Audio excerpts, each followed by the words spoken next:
They'll tell you success is luck, that it's a dice roll, a genetic advantage, a twist of fate reserved for the chosen few.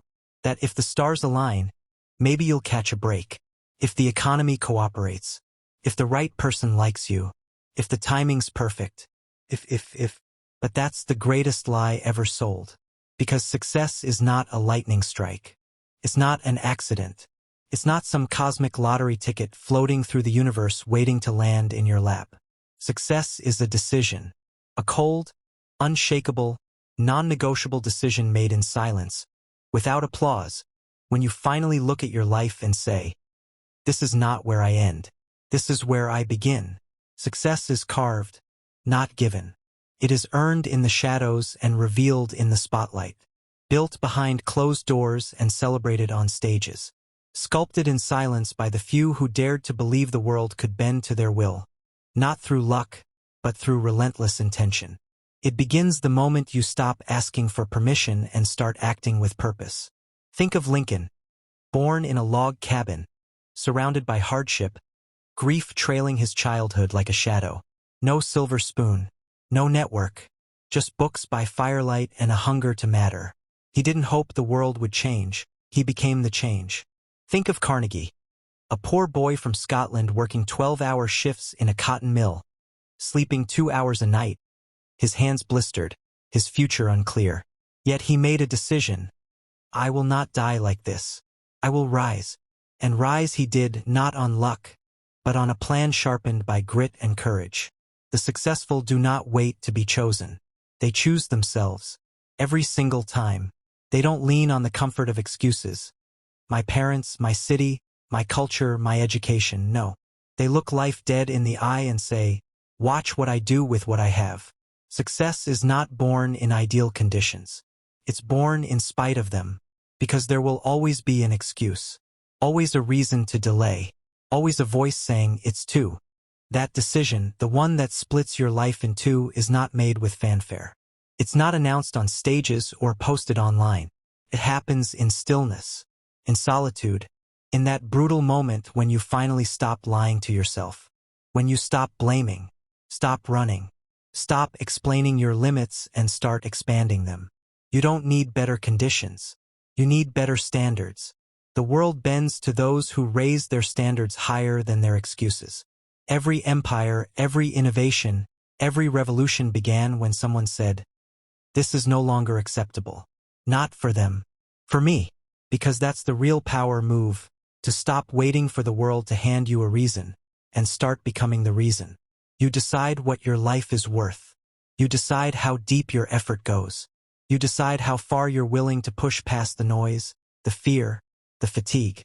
And once you decide, clarity follows. You begin to see through the fog of distraction. The noise of comparison fades.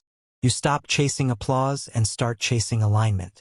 You stop asking, what should I do? And start declaring, here's who I am. Clarity is not about having every step figured out. It's about knowing the direction and refusing to deviate. When Gandhi stood barefoot in defiance of an empire, he didn't have a spreadsheet of guarantees. He had clarity of mission. When Martin Luther King Jr. said, I have a dream, he didn't have permits or promises, he had vision. That's the difference between the forgettable and the immortal. Vision held long enough becomes gravity. Pulls resources, people, ideas into its orbit. But vision without discipline is just a hallucination. That's where most people fall. They have the dream but not the drive. They want the finish line but won't run the miles. They speak of purpose, but their calendar shows convenience. You cannot fake discipline. You cannot outsource grit. Discipline is lonely, is brutal, is thankless, is 5 a.m. alarms when your body screams. Is saying no to things everyone else says yes to. It's doing the work even when your results are invisible. But make no mistake, it's also where your power is born. The moment you realize the habits you repeat in silence will eventually echo in your results, is the moment you become unstoppable. Your habits are the seeds of your future. Every book read, every rep completed, every dollar saved, every hard conversation initiated.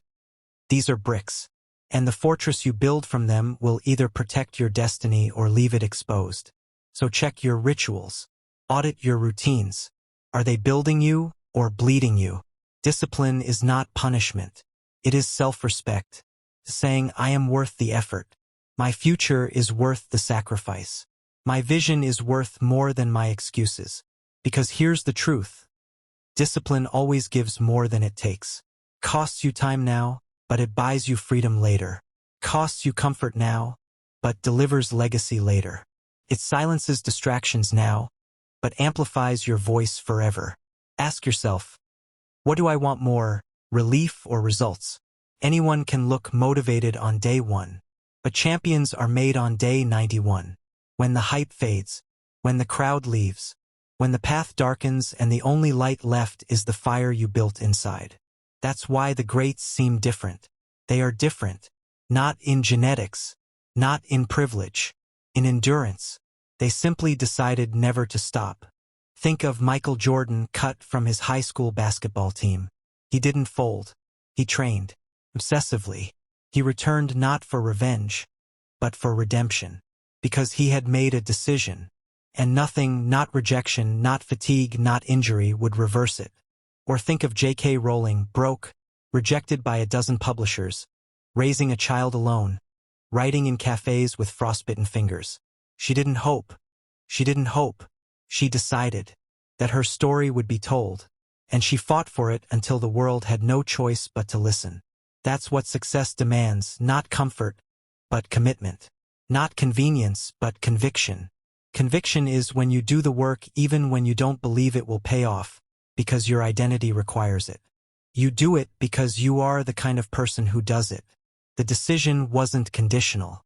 It wasn't, I'll try this for a few weeks and see what happens. It was, I do this now. I do this daily. I do this no matter what. And from that place comes action. Relentless, focused, courageous action. Not distracted busyness. Not anxious overthinking. Execution. Ideas are worthless without movement. Knowledge unused is rust. You must act with urgency, as if your life depends on it, because in some ways it does. Every action you take is either a vote for the future you want, or a delay of its arrival. You want the business? Make the calls. You want the body? Move your feet. You want the audience? Publish the work. You want the change? Be the spark. The people who change the world are not the ones with the best ideas. They're the ones who dare to do something with them. Act now, while you're afraid, while you're unsure, while you're underprepared. Because action breeds clarity. Movement exposes truth. The path becomes visible as you walk it. And through that motion, something sacred happens. You begin to believe again. Because belief isn't a prerequisite. It's a reward. You don't wait until you believe to start. You start until you believe. That's the alchemy of success. Taking what you cannot yet see and treating it like it's already yours. Not out of delusion, but out of faith. Without resistance, there is no rise. Without pressure, there is no diamond. So stop resenting the struggle. Respect it. Stop avoiding the climb. Ascend it. Every late night, every early morning, every sacrifice. They're not detours, they're declarations. They're the proof that you meant what you said. That you were serious when others were casual. That you were hungry when others were full of excuses. You want to know why most people never taste success? Because they quit at discomfort. They bow to temporary pain. They choose short-term relief over long-term greatness. But you choose legacy. Because somewhere deep inside, your purpose is louder than your pain. And purpose, once awakened, will not let you sleep. Purpose doesn't care about your feelings. Purpose doesn't ask if you're tired. Purpose doesn't consult your doubts. Purpose is a storm, and when it moves through you, it demands action. You were not put on this earth to simply survive and fade. You were born to shake mountains, to carve your name into time, to leave footprints so deep the generations behind you walk taller because of them. And that begins the day you stop chasing comfort and start chasing contribution. Because success is not about having more. It's about becoming more and giving more. The real wealth is not in what you store, but in what you pour. Into others, into impact, into eternity. Carnegie knew this. That's why he gave away 90% of his fortune to libraries, universities, and foundations that still shape minds today. He built steel, but his true empire was education. Success with no service is empty. What's the point of the crown if you never use it to lift others? You must become so full that you overflow, not with ego, but with excellence. You don't serve the world by playing small. You serve by becoming the example. Not the one who talked about dreams, the one who realized them. Not the one who posted about success, the one who earned it. Not the one who envied others, the one who inspired them. And to do that, you need resilience. Because the higher you rise, the heavier the weight. The more you grow, the more gravity pulls. You will face betrayal, rejection, burnout, doubt. But remember, mountains don't flatten for climbers. And legends aren't born from ease. They are sculpted by storms, trained by tension, strengthened by setback. You want to be unbreakable? Then let life break you and rebuild stronger each time. Fall 7 times, rise 8, and on the 9th, build something so powerful that falling becomes irrelevant. Resilience is not a trait. It's a choice you make every time life hits harder than expected. It's the silent scream that says, "I'm not done yet." You keep showing up, not because it's easy, but because it's worth it. Because on the other side of your breaking point is your becoming point. And once you break through that, you'll see what few ever see. That success is not found in the destination. It's found in the decision to keep going when quitting was easier. You'll realize the real reward wasn't the money, the status, or the applause. It was the person you became. It was the courage you discovered, the habits you mastered, the fire you lit in others. And maybe most importantly, the belief you finally built in yourself. The unshakable knowing that you are enough, not because of what you own, but because of what you overcame.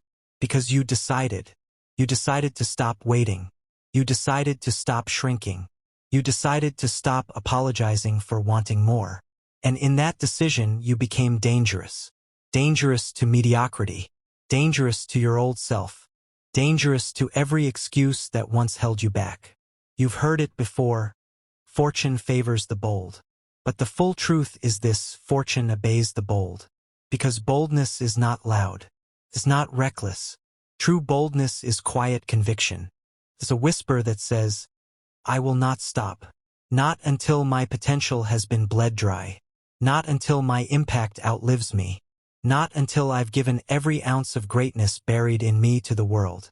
And when you live like that, when every day becomes a war between who you are and who you're becoming, you don't need luck. Because your life becomes proof that success is a decision. One made not once, but daily. In your habits, in your thoughts, in your energy, in your faith, in your fight. So decide again, right now, this moment, and make it final. No more dipping your toes in the waters of greatness. Dive in. Burn the backup plan. Burn the doubts. Burn the need to be liked. Burn everything that does not feed your mission. And go build the life that's waiting for you on the other side of fear. Let your life be your answer. Let your legacy be your proof. Let your results speak so loudly, the world can no longer ignore your name. Success is not luck. It's a decision. And you just made it.